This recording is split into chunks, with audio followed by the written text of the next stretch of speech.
नमस्कार सांग मैंने स्वागत करछि मो चैनल तृषा टेस्टी कुकिंग को। चलतु आज गोटे आपण मानक गोटे नुआ किसी आनी जोटा कि स्पेशल अच्छी देखूँ। आपण मैंने तो जानिथे बापा बाड़ी घर में पपिया गछ रही माने अमृतभंडा गछ रही आपण मैंने तो अमृतभंडा गछ को फोपाड़ी दे भांगी किंतु आम तार फूल को कौन करवा देखो फूल को भल भाव में परिष्कार कर धोईकी नहीं जाइए। देखो हल्दी आ लुण किसी पानी देदेसी आ कढ़ई बसैकी से फूल को कौन कली ना देकी सीझापी किसी समय ढांकुणा साहाଯ୍ୟରେ छाड़देली। किसी समय गलापर 5 मिनट गलापर भल भाव में देदेवे पानी देखो केते भल भाव टाणी नहीं भल भाव में सीझी जाइए। फूलटा जेहेतु ना एबार टिके कषा लगे आपण मैंने कौन करें सीझे सारापर आपण गोटे पात्र को काढ़ी आने से ठंडा पानी रखिए भल भाव में चकटिकी भल भाव 2-3 थर धोईदेवे।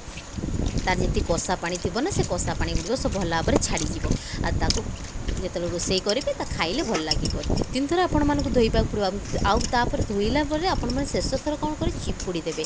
चिपुड़ी देवा जहाँद्वारा एक्सट्रा पानी थी कषा पानी थी से सब बाहरी ए देखो मुझे हाथ साहाଯ୍य चिपुड़ी दूसरी। चिपुड़ी सारापर गोटे जगार रखिने बाकी सब जी पानी थी से पानी को फिंगीदेवे से पानी को तरकारी व्यवहार करेंगे।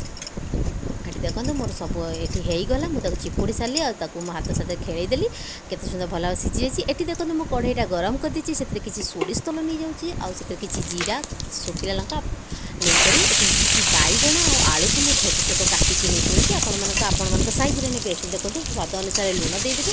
लुण देकी हल्का टिका मीडियम फ्लेम तक भाजीदेवे।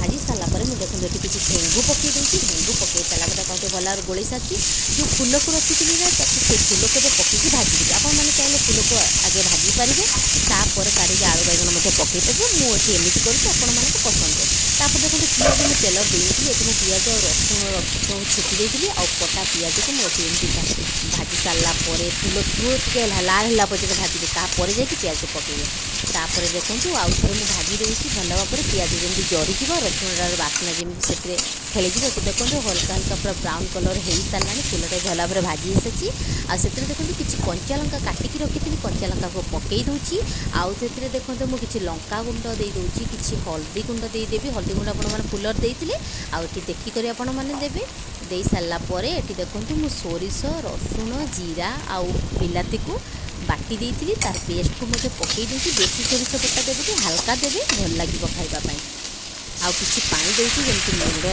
एगुड़िक न लगे से देखो पानी देख भल भाव में गोलैदेली। गोलै सारापर कौन करेंगे ना किसी समय आउ टे पानी देदेवी। पानी से दे सारापर ढांकुणी साहाଯ୍य किसी समय ढांकी छाड़देवे कारण जो फूलटा आउ कि रही जाइए जो सीझापी से भल भाव में सीझीज आ खाइबा जिते सफ्ट हम खाइबा आपण मानक बहुत भल लगे। ये देखो मुझे पानी देदेली तापर ये कौन करी ढांकुणा साहाଯ୍य किसी समय ढांकी छाड़देवी।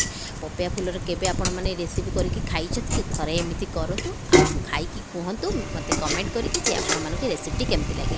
देखो तो 5 मिनट पर ढाकुणी मुझे काढ़ीदेली पानी तो सब टाणी नहीं आउ टे हल्का मीडियम फ्लेम भाजीदेवे। भाजी सारापर आपण मैंने गोटे पात्र को काढ़ी नेबे। चाहिए जब आपण मैंने चाहिए गरम मसला पकेबे कि मुझे गरम मसला पकाऊना। ये देखो मोर एपरी पपिया फूलर जो बेसर बा राई कहींपारे मोर ये प्रस्तुत हो जाए। आपण मानक वीडियोटी केमती लगे निश्चय कमेंट करेंगे जब भल लगे लाइक और शेयर निश्चित करेंगे भूलें निश्चय दबाई देवे जहाँद्वारा कि मोर नुआ नुआ वीडियो नोटिफिकेशन आपण मैंने जल्दी पहुँचे। जय जगन्नाथ।